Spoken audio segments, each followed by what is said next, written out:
Hein? C'est H-R-I-S-T. Sa Majesté. C'est H-R-I-S-T. Sa Majesté.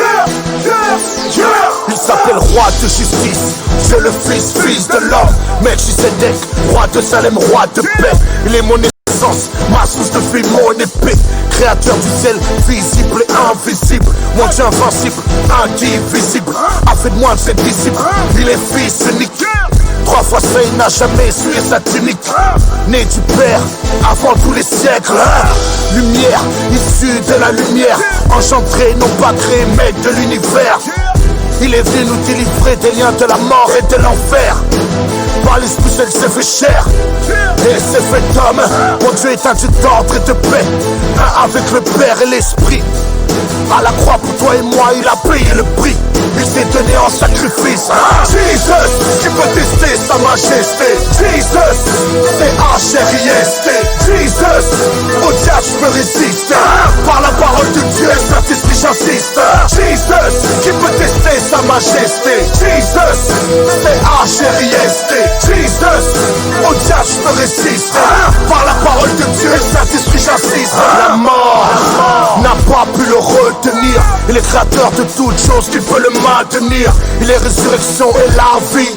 Il a dit Talita Koumi, lève-toi et marche.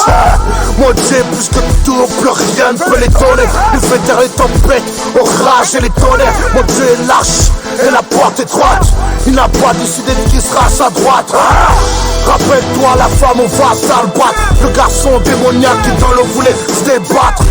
Christ était l'homme à abattre. Le Seigneur de grâce, le Seigneur de gloire, le Messie, le Maître, le Fils de l'homme, l'agneau de Dieu qui ôte le péché du monde. Il est la lumière des hommes, la vie éternelle pour tout homme. Jesus, qui peut tester sa majesté. Jesus, c'est H-R-I-S-T. Jesus, au diable je peux résister.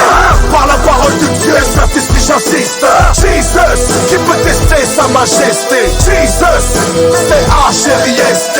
Jesus, au diable je peux résister. Par la parole de Dieu et Saint-Esprit j'insiste. La parole, la pierre angulaire et l'épée. Le sang de Dieu qui tempère fait la volonté du Père.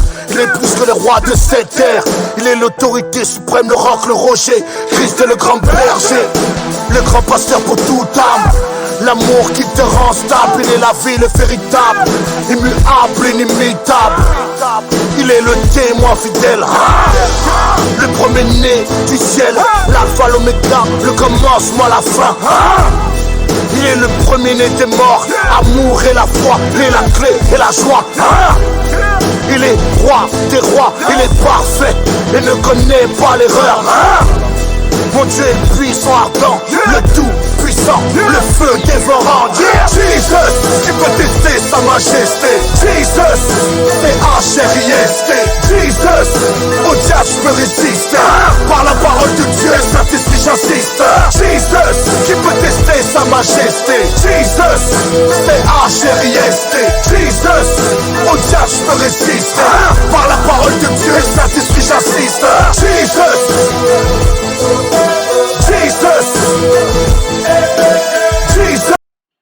Bonjour à toutes et à tous, bienvenue pour cette nouvelle vidéo sur le Seigneur. Alors merci à Rof de Flow avec sa musique sur bien sûr Jésus qui est sa majesté. Voilà, vous pouvez retrouver bien entendu ce contenu gratuitement sur YouTube, c'est vraiment du lourd. Alors j'ai décidé aujourd'hui de faire une vidéo sur le Seigneur. Alors pour qu'on apprenne un peu plus ensemble à le connaître, à connaître un petit peu ses caractéristiques, à connaître qui il est. Bien entendu, ça ne sera pas une description complète, voilà, mais je vais essayer de vous donner en tout cas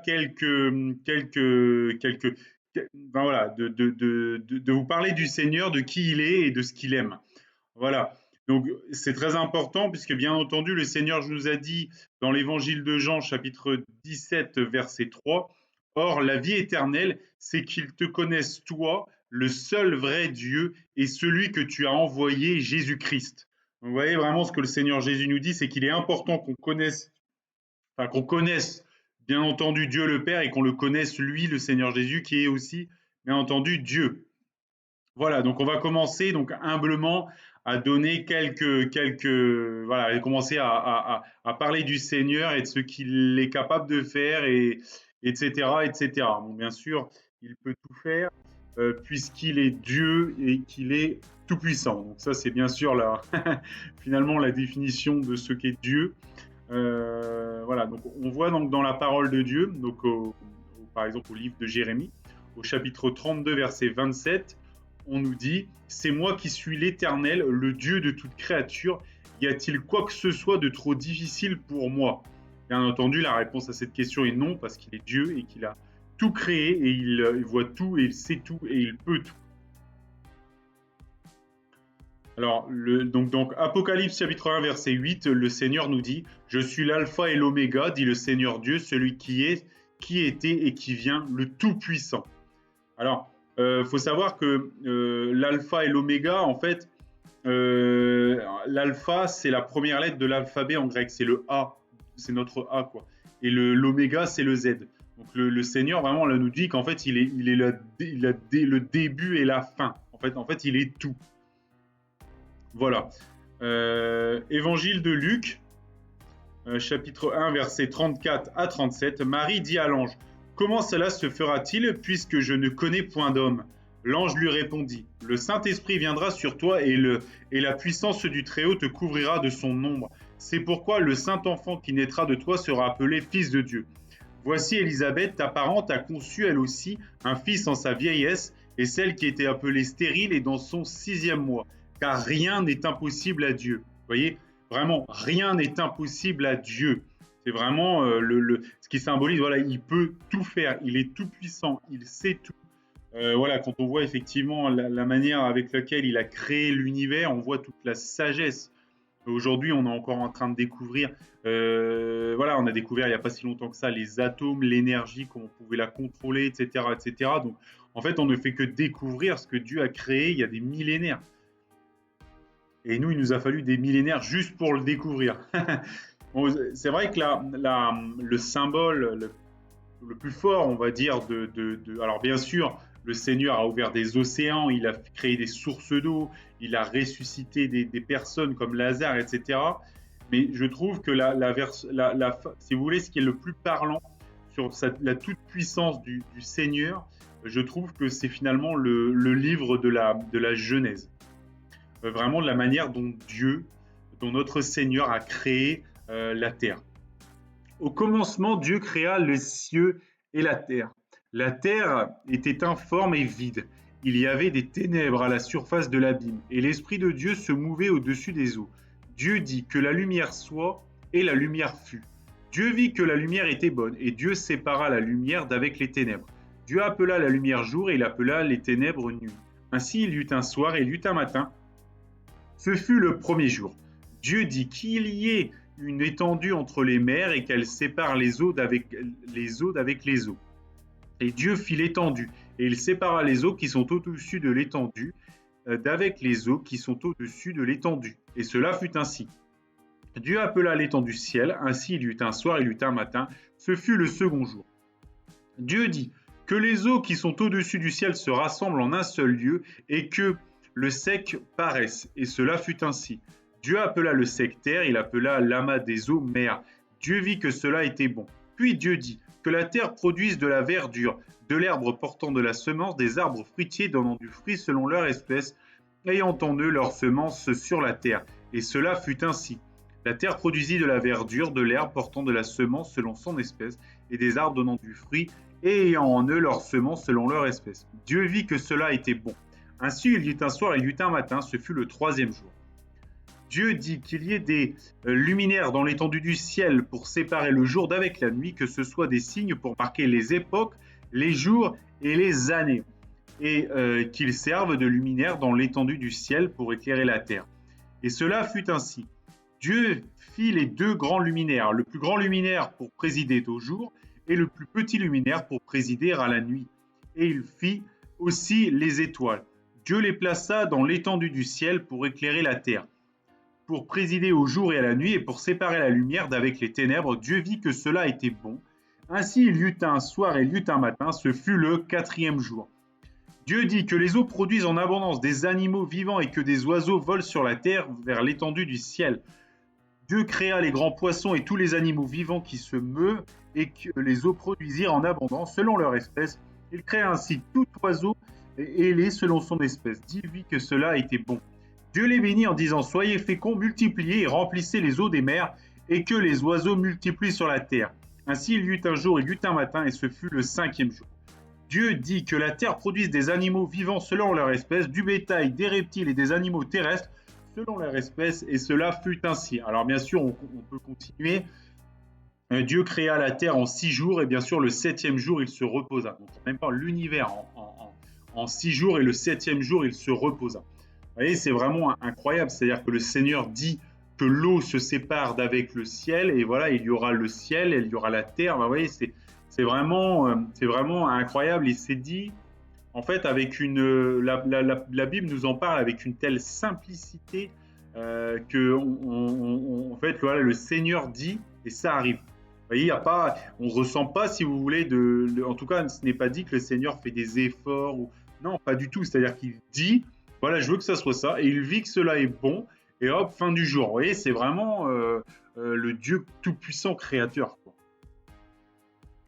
Alors, donc là, une fois qu'on a dit effectivement que donc le Dieu est bien entendu omnipotent, c'est-à-dire qu'il voit tout, il sait tout, il peut tout, et bien sûr, il est tout puissant. Le Seigneur est un Père aimant, qui nous instruit, puisque effectivement, on fait souvent référence à Dieu le Père. Le Seigneur Jésus nous a dit qu'effectivement, à tous ceux qui croient en lui, elle a donné le pouvoir de devenir enfants de Dieu. Vous voyez, vraiment, c'est notre Père qui nous aime et qui nous instruit. Jean chapitre 3, verset 1. Pardon, premier épître aux Jean, chapitre 3, verset 1. Voyez quel amour le Père nous a témoigné pour que nous soyons appelés enfants de Dieu. Et nous le sommes. Si le monde ne nous connaît point, c'est qu'il ne l'a pas connu. Voyez, donc vraiment, le Seigneur, il nous considère comme ses enfants. Nous sommes donc enfants de notre Dieu. Évangile de Jean, non, toujours, pardon, premier épître de Jean, chapitre 4, versets 1 à 14. Bien-aimés, n'ajoutez pas foi à tous esprits, mais éprouvez les esprits pour savoir s'ils sont de Dieu. Car plusieurs faux prophètes sont venus dans le monde, reconnaissez à ceux-ci l'Esprit de Dieu, tout esprit qui confesse Jésus-Christ venu en chair est de Dieu. Et tout esprit qui ne confesse pas Jésus-Christ n'est pas de Dieu. C'est celui de l'Antéchrist dont vous avez appris la venue et qui maintenant est déjà dans le monde. Vous, petits enfants, vous voyez, encore une fois, petits enfants, vous êtes de Dieu et vous les avez vaincus parce que celui qui est en vous est plus grand que celui qui est dans le monde. Eux, ils sont du monde, c'est pourquoi ils parlent d'après le monde et le monde les écoute. Nous sommes de Dieu, celui qui connaît Dieu nous écoute. Celui qui n'est pas de Dieu ne nous écoute pas. C'est par là que nous connaissons l'esprit de la vérité et l'esprit de l'erreur. Bien-aimés, aimons-nous les uns les autres, car l'amour est de Dieu, et quiconque aime est né de Dieu et connaît Dieu. Celui qui n'aime pas n'a pas connu Dieu, car Dieu est amour. Vous voyez, il est vraiment amour. L'amour de Dieu a été manifesté envers nous en ce que Dieu a envoyé son Fils unique dans le monde afin que nous vivions par lui. Et cet amour consiste non point en ce que nous avons aimé Dieu, mais en ce qu'il nous a aimés et a envoyé son Fils comme victime expiatoire pour nos péchés. Bien sûr, le Seigneur Jésus est venu et a été à la croix pour nos péchés. Bien-aimés, si Dieu nous a aimés ainsi, nous devons nous aimer les uns les autres. Personne n'a jamais vu Dieu. Si nous nous aimons les uns les autres, Dieu demeure en nous et son amour est parfait en nous. Nous connaissons que nous demeurons en lui et qu'il demeure en nous, en ce qu'il nous a donné son esprit. Et nous avons vu et nous attestons que le Père a envoyé le Fils comme sauveur du monde. Donc vraiment, le Seigneur Jésus est venu pour nous sauver de nos péchés, pour porter nos péchés à la croix. Et vous voyez, vraiment, on nous dit que Dieu est amour. Et vraiment, son amour, il a été manifesté parce qu'il nous a sauvés par le sacrifice du Seigneur Jésus-Christ, par son sacrifice. Vous voyez, c'est vraiment notre Père qui nous aime, qui aujourd'hui nous donne une deuxième chance pour nous qui avons été pécheurs et qui sommes pécheurs. Il nous tend la main encore une fois en nous disant de venir à la croix parce que Jésus a porté nos péchés. Proverbe 3, chapitre 11, verset 12. Mon fils, ne méprise pas la correction de l'Éternel et ne t'effraie point de ses châtiments, car l'Éternel châtie celui qu'il aime, comme un père l'enfant qu'il chérit. Donc vous voyez, le Seigneur, il châtie l'enfant qu'il chérit, c'est-à-dire qu'il éduque son enfant, comme finalement comme nous le faisons avec nos enfants. Nous cherchons à les éduquer. Lui, bien sûr, fait de même. Il cherche à éduquer ses enfants, les disciples du Seigneur Jésus, ceux qui croient en lui. Zacharie chapitre 2 verset 8. Car ainsi parle l'Éternel des armées. Après cela viendra la gloire. Il m'a envoyé vers les nations qui vous ont dépouillés, car celui qui vous touche la prunelle de son œil. Vous voyez, c'est-à-dire que les enfants de Dieu, nous qui croyons au Seigneur Jésus-Christ, qui marchons avec le Seigneur, celui qui nous touche, il touche la prunelle de son œil. Vous voyez à quel point il nous aime et à quel point nous sommes précieux pour lui. Évangile de Jean, chapitre 3, versets 16 à 21. Car Dieu a tant aimé le monde qu'il a donné son Fils unique, afin que quiconque croit en lui ne périsse point, mais qu'il ait la vie éternelle. Dieu, en effet, n'a pas envoyé son Fils dans le monde pour qu'il juge le monde, mais pour que le monde soit sauvé par lui. Celui qui croit en lui n'est point jugé, mais celui qui ne croit pas est déjà jugé parce qu'il n'a pas cru au nom du Fils unique de Dieu. Et ce jugement, c'est que la lumière étant venue dans le monde, les hommes ont préféré les ténèbres à la lumière parce que leurs œuvres étaient mauvaises. Car quiconque fait le mal est la lumière et il ne vient point à la lumière, de peur que ses œuvres ne soient dévoilées. Mais celui qui agit selon la vérité vient à la lumière, afin que ses œuvres soient manifestées parce qu'elles sont faites en Dieu. Donc, vous voyez vraiment, afin que quiconque croit en lui ne périsse point, mais qu'il ait la vie éternelle. Vous voyez vraiment, il nous aime. Évangile de Matthieu chapitre 3 verset 9. Et n'appelez personne sur la terre votre Père, car un seul Père est votre Dieu, celui qui est dans les cieux. Donc c'est le Seigneur Jésus qui parle, qui nous dit que Dieu, notre Père, enfin que Dieu est notre Père.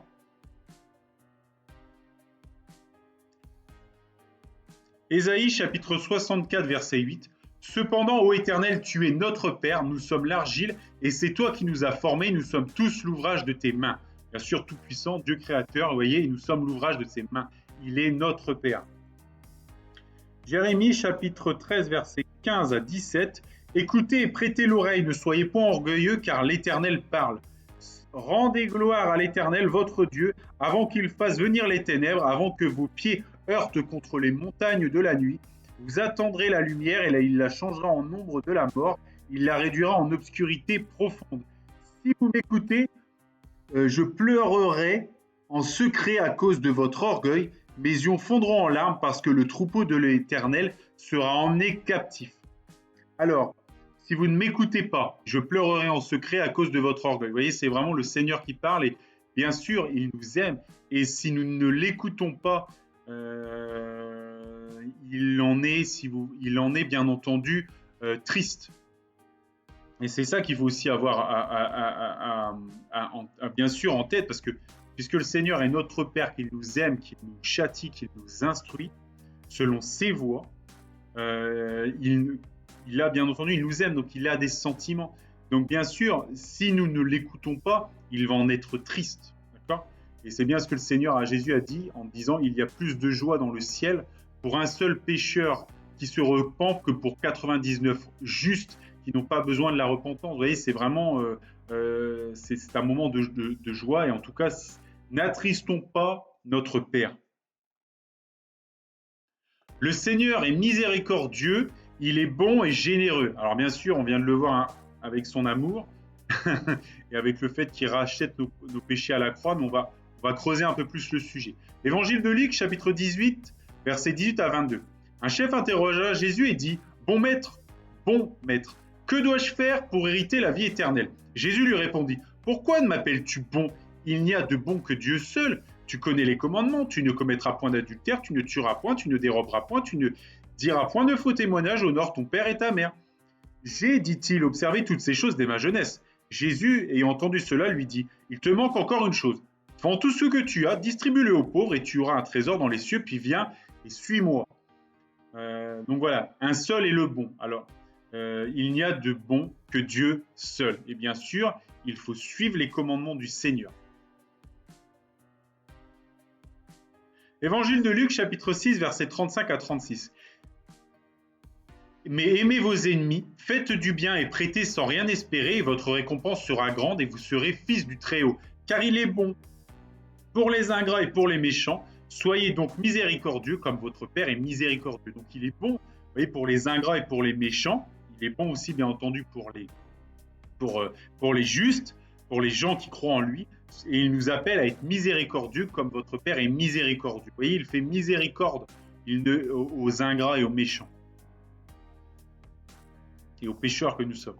Évangile de Luc, chapitre 12, verset 32. Ne crains point, petit troupeau, car votre Père a trouvé bon de vous donner le royaume. Vous voyez, il a trouvé bon de vous donner le royaume. Merci Seigneur. Évangile selon Matthieu. Ah. Non, ça je l'ai laissé, j'aurais pas dû laisser, excusez-moi.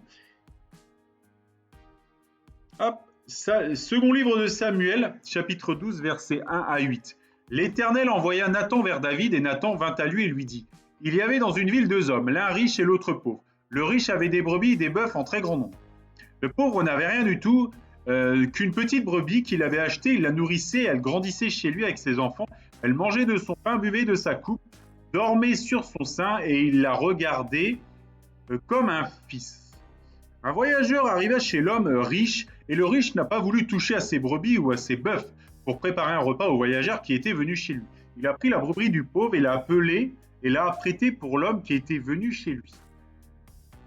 La colère de David s'enflamma violemment contre cet homme et il dit à Nathan : L'Éternel est vivant, l'homme qui a fait cela mérite la mort.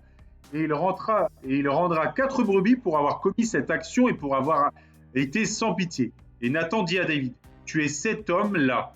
Ainsi parle l'Éternel, le Dieu d'Israël. Je t'ai oint pour roi sur Israël et je t'ai délivré de la main de Saul. Je t'ai mis en possession de la maison de ton maître, j'ai placé dans ton sein les femmes de ton maître et je t'ai donné la maison d'Israël et de Juda. Et si cela avait été peu, j'y aurais encore ajouté. Vous voyez, il est bon, il nous donne et il dit à David qu'il lui avait vraiment donné.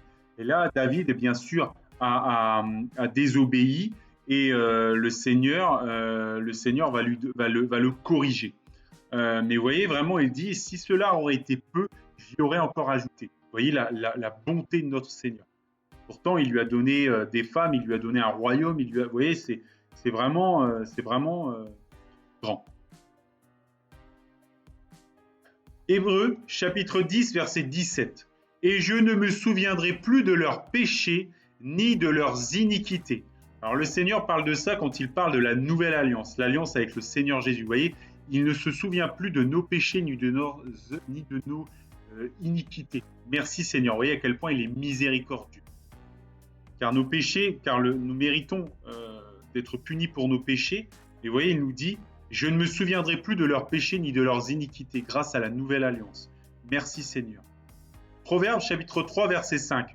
Confie-toi en l'Éternel de tout ton cœur et ne t'appuie pas sur ta sagesse. Vous voyez, il faut vraiment se confier sur notre Seigneur. Pourquoi ? Parce qu'encore une fois, il est bon et généreux. Ésaïe chapitre 30 verset 18. Cependant l'Éternel désire vous faire grâce et il se lèvera pour vous faire miséricorde car l'Éternel est un Dieu juste, heureux tous ceux qui espèrent en lui. Vous voyez, il vous fera miséricorde. Donc là Ésaïe parle au peuple d'Israël qui transgressait les ordres de l'Éternel et qui se détournait de lui au profit de statues et d'autres choses.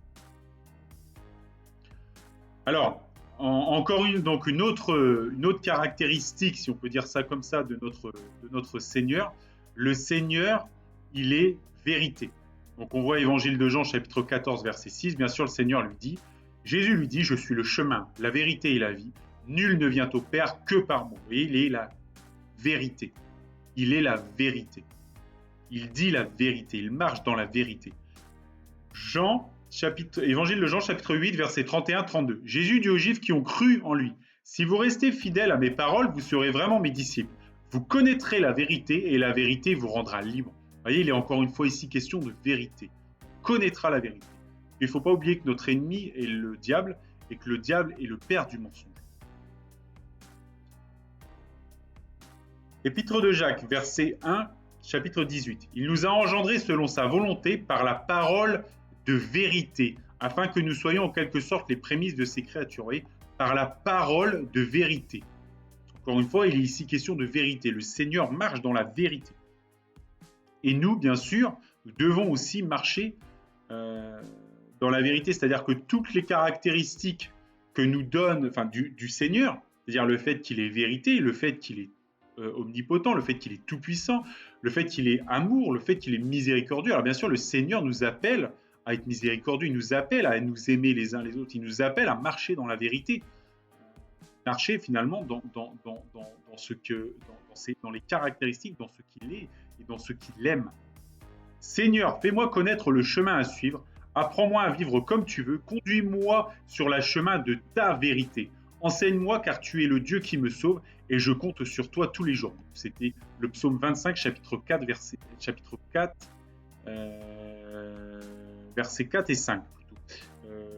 Voilà, versets 4 et 5. Vous voyez, c'est vraiment conduis-moi sur le chemin de ta vérité, vraiment dans sa vérité. Parce que souvent, nos vérités, comme nous ne savons pas tout, ne sont pas sa vérité. Il faut bien sûr demander au Seigneur qu'il guide dans sa vérité.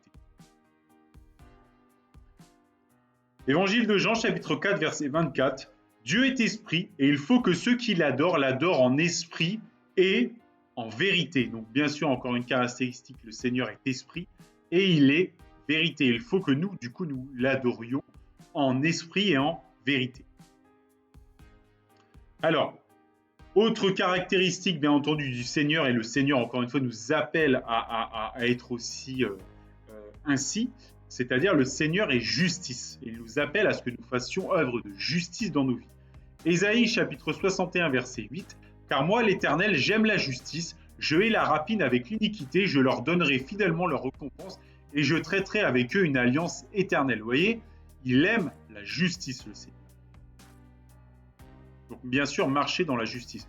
Job, chapitre 34, verset 12. « Non, certes, Dieu ne commet pas l'iniquité, le Tout-Puissant ne viole pas la justice. » Deutéronome, chapitre 32, verset 4. « Il est le rocher, ses œuvres sont parfaites, car toutes ses voies sont justes. C'est un Dieu fidèle et sans iniquité, il est juste et droit. » Alors, bien sûr, le Seigneur, il ne pêche pas, bien entendu. Il est sans tâche, sans reproche. Il est saint, saint, saint, 3 fois saint, bien sûr. Et vous voyez, ses œuvres sont parfaites, car toutes ses voies sont justes. Il est juste. Psaume chapitre 99, verset 4. « On célèbre la force du roi qui aime la justice. Tu as fermi la droiture, tu exerces en Jacob la justice et l'équité. » Vous voyez, il aime la justice, il aime l'équité. Psaume chapitre 9, versets 7 à 8. « L'Éternel règne à jamais, il a dressé son trône pour le jugement. Il juge le monde avec justice, il juge les peuples avec droiture. » Vous voyez, il juge le Seigneur avec justice. Et c'est ce que disait le Seigneur quand il a prêché. Il disait heureux ceux qui ont soif de justice, car ils seront rassasiés. Bien sûr, ça, il parlait du fait que le Seigneur allait juger le monde, allait juger nos actes à la fin du monde, tout simplement. Apocalypse chapitre 20, versets 12 à 13. « Et je vis les morts, les grands et les petits, qui se tenaient devant le trône. Des livres furent ouverts, et un autre livre fut ouvert, celui qui est dans le livre de vie. Et les morts furent jugés selon leurs œuvres, d'après ce qui est écrit dans ces livres. La mer rendit les morts qui étaient en elle, la mort et le séjour des morts rendirent les morts qui étaient en eux, et chacun fut jugé selon ses œuvres. » Donc bien sûr, les références ici, ce que je viens de dire, au jugement de la fin du monde. Premier livre de Samuel, chapitre 24, verset 15. « L'Éternel jugera et prononcera entre moi et toi, il regardera, il défendra ma cause, il me rendra justice en me délivrant de ta main. » Donc là, bien sûr, c'est David qui parle à Saül. Épître aux Romains, chapitre 12, verset 19. « Ne vous vengez point vous-même, bien-aimés, mais laissez agir la colère, car il est écrit « À moi la vengeance, à moi la rétribution, dit le Seigneur. » Bien sûr, le Seigneur est justice et le Seigneur va nous faire justice. Et c'est à lui de nous faire justice et de faire notre droit. Et ce n'est comment dire, c'est à lui de nous faire justice, simplement, de nous donner droit. Voilà, j'ai eu du mal à le sortir. Excusez-moi, parce que le Seigneur dit à moi la vengeance, à moi la rétribution. C'est pas à nous d'établir notre propre justice. Second livre des Chroniques, chapitre 19, verset 7. Maintenant que la crainte de l'Éternel soit sur vous, veillez sur vos actes, car il n'y a chez l'Éternel, notre Dieu, ni iniquité, ni égard pour l'apparence des personnes, ni exception de personne. Vous voyez, il est juste, il juge, il ne regarde pas au physique, il ne regarde pas au... Non, il regarde aux actes, il regarde au cœur. Il est vraiment, voilà, il est vraiment, il juge vraiment avec équité, avec droiture. C'est vraiment, on ne peut pas avoir plus juste. Alors le Seigneur est un feu dévorant, il est un Dieu jaloux en amour. Hébreux chapitre 12 verset 29, car notre Dieu est aussi un feu dévorant. Oui, le Seigneur, il arrive au Seigneur effectivement de se mettre en colère, et quand il se met en colère, effectivement, il est un feu dévorant. Et on le voit bien qu'en plus, à Deutéronome chapitre 4 verset 23 à 24, on nous dit « Veillez sur vous afin de ne point mettre en oubli l'alliance que l'Éternel votre Dieu a traitée avec vous et de ne point vous faire d'image taillée de représentation quelconque que l'Éternel ton Dieu t'ait défendu. Car l'Éternel ton Dieu est un feu dévorant, un Dieu jaloux. » Vraiment, vous voyez, il peut être un feu dévorant, il est jaloux en amour. Le Seigneur veut l'exclusivité de nos cœurs. Voilà, il veut que ce soit lui en premier. Et si nous ne lui obéissons pas, il est justice et s'il se met en colère, il est un feu dévorant. Second livre aux Corinthiens, chapitre 11, verset 2. « Car je suis jaloux de vous d'une jalousie de Dieu, parce que je vous ai fiancé à un seul époux, pour vous présenter à Christ comme une vierge pure. » Vous voyez, même un apôtre, donc l'apôtre Paul, nous disait « Je suis jaloux de vous d'une jalousie de Dieu. » Vous voyez, c'est-à-dire que Dieu est jaloux. Parce qu'il était jaloux de la relation que les personnes avaient avec Dieu. Alors, ça c'est l'image du Seigneur qui est un feu dévorant. On le voit donc dans l'Exode chapitre 3 versets 1 à 10. Moïse faisait paître le troupeau de Jéthro, son beau-père, sacrificateur de Midian, et il mena le troupeau derrière le désert et vint à la montagne de Dieu à Horeb. L'ange de l'Éternel lui apparut dans une flamme de feu au milieu d'un buisson. Moïse regarda et voici le buisson était tout en feu et le buisson ne se consumait point. Je ne vais pas aller plus loin, je vous laisserai lire la suite, mais vous voyez, on a un buisson qui brûle mais qui ne brûle pas. Vous voyez, le Seigneur, là, en tout cas, c'est une image qui nous renvoie au fait que le Seigneur est un feu dévorant. Donc, obéissons au Seigneur d'autant plus. Ayons aussi effectivement une crainte pour notre Dieu qui est un Dieu de justice, mais effectivement qui est aussi un feu dévorant si nous ne marchons pas dans son obéissance et si nous faisons le mal. Psaume, chapitre... N'oubliez pas que les gens qui n'ont pas Jésus dans leur vie et qui ne se repentent pas, qui n'ont pas la foi en notre Seigneur Jésus-Christ, ils vont finir où? Ils vont finir, malheureusement, ils vont finir en enfer. Et l'enfer, c'est un feu éternel où les gens brûlent. C'est-à-dire que c'est la colère du Seigneur qui s'abat sur ces personnes qui ne l'ont pas, qui ne lui ont pas donné gloire et qui ne se sont pas tournées vers le Seigneur Jésus. Et donc, du coup, vous voyez, c'est vraiment une image aussi du fait que c'est un feu dévorant. Et parce qu'il ne faut pas croire que l'enfer, je vais faire une petite aparté, l'enfer, c'est bien entendu, c'est Dieu qui le crée. C'est pas... certaines personnes peuvent dire l'enfer, c'est le royaume du diable. Pas du tout. Pas du tout. Le diable, en fait, va brûler en enfer comme tous ceux qui ne se sont pas tournés vers le Seigneur Jésus. Donc en fait, c'est bien Dieu qui a créé l'enfer et le diable va brûler comme les autres en enfer pour l'éternité. Enfin, comme d'autres, malheureusement, il faut essayer de leur donner bien sûr la foi en Jésus-Christ, leur donner le message de vie. Et voilà ce que j'essaye de faire modestement. Psaume chapitre 89, verset 14. La justice et l'équité sont la base de ton trône, la bonté et la fidélité sont devant ta face. Bien sûr, le Seigneur, il aime la droiture, la fidélité, la bonté, la fidélité. C'est pour ça le Seigneur va même jusqu'à nous dire aimez vos ennemis. Vous voyez jusqu'à quel point il va dans sa bonté. Et il est aussi fidèle, c'est-à-dire que quand le peuple d'Israël, malheureusement, a désobéi, vous voyez, il leur a donné toujours des chances et leur donne toujours des chances à cause de l'alliance qu'il a traînée avec Abraham, Isaac et Jacob, de revenir toujours à lui, de se tourner toujours vers lui et il leur fera miséricorde. Vous voyez, c'est vraiment quelle fidélité incroyable. Voilà, enfin bon, bref, il n'y a pas de plus grande fidélité, quoi. Premier épître aux Corinthiens, chapitre 1, verset 2, verset 9. Dieu est fidèle, lui qui vous a appelé à la communion de son Fils, Jésus-Christ notre Seigneur. Donc oui, il est fidèle. Psaume chapitre 91, verset 4. Il te couvrira de ses plumes et tu trouveras un refuge sous ses ailes. Sa fidélité est un bouclier et une cuirasse. Vous voyez, sa fidélité.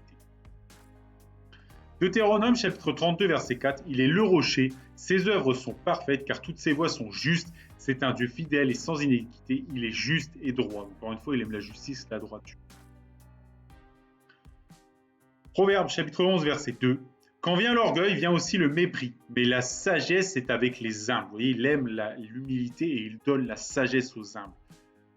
Épître de Jacques, verset 4, verset 10. Humiliez-vous devant le Seigneur et il vous élèvera. Vous voyez, il aime l'humilité, le Seigneur. Si nous sommes humbles, il nous élèvera. Psaume chapitre 34, verset 2. Je veux bénir l'Éternel en tout temps. La louange sera toujours dans ma bouche. Le Seigneur aime la louange de son nom, car il est Dieu. Il ne partage pas sa toute-puissance. Enfin, c'est lui qui est Dieu, c'est lui qui peut toutes choses. Il ne dit pas il existe d'autres dieux. Non, non, c'est lui qui est Dieu et il assume bien entendu sa divinité et c'est lui qu'on doit louer. Colossiens chapitre 4 verset 16, épître aux Colossiens chapitre 3 verset 16, que la parole de Christ habite en vous dans toute sa richesse, instruisez-vous et avertissez-vous les uns les autres, en toute sagesse par des psaumes, par des hymnes, par des cantiques spirituels. Chantez pour le Seigneur de tout votre cœur sous l'inspiration de la grâce. Vraiment à chanter pour le Seigneur, vraiment pour le louer. Alors voilà, donc bien entendu, notre Seigneur est omnipotent, il est tout puissant, il aime la droiture, la fidélité, l'humilité, la louange de son nom, il est justice, il est un feu dévorant, il est jaloux en amour. Nous devons l'aimer lui en premier. Il est miséricordieux, il est bon. Donc voilà les aspects en tout cas que l'on a vus aujourd'hui sur notre Seigneur. Donc on peut donc voir à quel point notre Dieu est grand.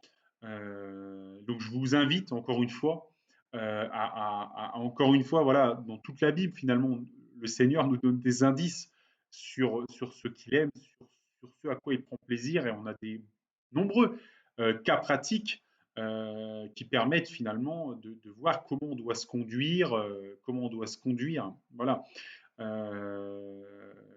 Voilà, on pourrait rajouter que bien entendu notre Seigneur est extrêmement patient parce voilà, et là aujourd'hui on voit effectivement le monde qui part de plus en plus de travers, mais pourtant le Seigneur le supporte pour ses élus, pour que les gens puissent venir au Seigneur, tous ceux qu'il a appelés avant même la fondation du monde. Donc vous voyez, voilà, c'est vraiment voilà. Donc on a, pardon, on a plein d'exemples. Donc apprenez à connaître notre Dieu. Nous allons bien entendu passer l'éternité avec lui, parce que le Seigneur sera au milieu de son peuple lorsqu'il va entrer dans son règne pour l'éternité. Donc bien entendu, le connaître, c'est important parce que nous allons vivre avec lui. Et nous voulons bien entendu le connaître et être en sa présence. N'oubliez pas ce que nous disait le Seigneur lui-même dans l'Épître aux Hébreux, chapitre 13, verset 8. Jésus-Christ est le même hier, aujourd'hui et éternellement. Le Seigneur, les caractéristiques du Seigneur que j'ai tenté de vous expliquer aujourd'hui ont été les mêmes hier, sont les mêmes aujourd'hui et seront les mêmes à jamais car le Seigneur ne change pas. Voilà, apprenez à connaître votre Dieu car la vie éternelle, c'est qu'il te connaisse toi, le seul vrai Dieu. Que Dieu vous bénisse dans le nom de Jésus.